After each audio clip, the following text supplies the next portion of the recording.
Hello everybody, this is Steve, your everyday guy, back for another installment. I have posted a previous video about how to install a front motor mount to your inflatable boat. In case you missed that video, I have put a link to it in the description so you can watch it. I really hope you find these videos useful. If you do, please be sure and let me know by hitting that like button. Go ahead and hit it right now, that way you don't forget at the end of the video. Also, don't forget to subscribe. That way when I release my latest videos, you get notified and you can watch it. Go ahead and subscribe right now while you're at it, because you don't want to forget that at the end of the video. The first trip out to the lake, I noticed two things that really needed to be fixed. One, the amount of play in the motor mount itself. And as you can see, there's a lot of play in that mount. The second thing I noticed was the motor was not able to be secured properly on the mount and would quickly wiggle loose. There's a there in the video, you can see it quickly sliding to the left. Oh, I cringed so much as I saw my assistant Scarlett pulling the boat up to the dock. In the picture, you'll see the back side of the motor mount, and you'll see on the two gray circles. The gray circles is where my pads for my trolling motor secured onto the mount, but you'll see that where they're supposed to secure is just above that. So what had happened is that when I would tighten it down, it wouldn't get a secure fit, which would cause it to wiggle loose. In this picture, you'll see there's a grid system across the front of the motor mount. This did not give a very good surface for the motor to adhere to.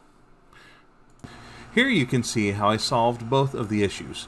First, circled in red, you see I used a 3/4 inch hitch pin in each of the 4 posts. I simply drilled through them and inserted the pin. That little pin is all that's needed to keep it tight and secure. The second issue I solved by bolting a piece of plywood to the front and the back of the mount. I made sure to paint it and seal it from water.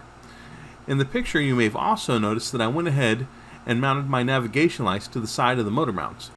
For navigation lights, I screwed those to the side of the motor mount after I drilled holes through the inside so the wires could safely be hidden away. Circled in gray is where I soldered them to the main power cord and used heat shrink to insulate the connection.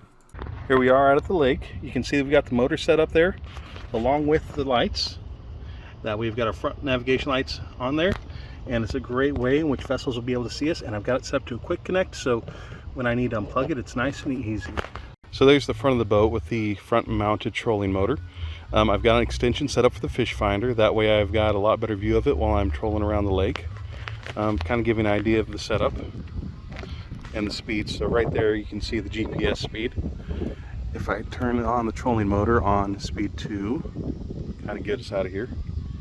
See, we're getting up just about 1.1 mile per hour. Kind of about 2 miles per hour is what I've been seeing with speed 1 once I get up and going. Top on this is probably about 3 miles per hour. Overall, the Pexmor 36 horsepower motor, not a bad little motor. Pretty lightweight. Gets my boat moving pretty well around the lake. Kind of back out here. You can see my console there, and I can sit on that while I steer and look at the fish finder. There we can see what they look like at night.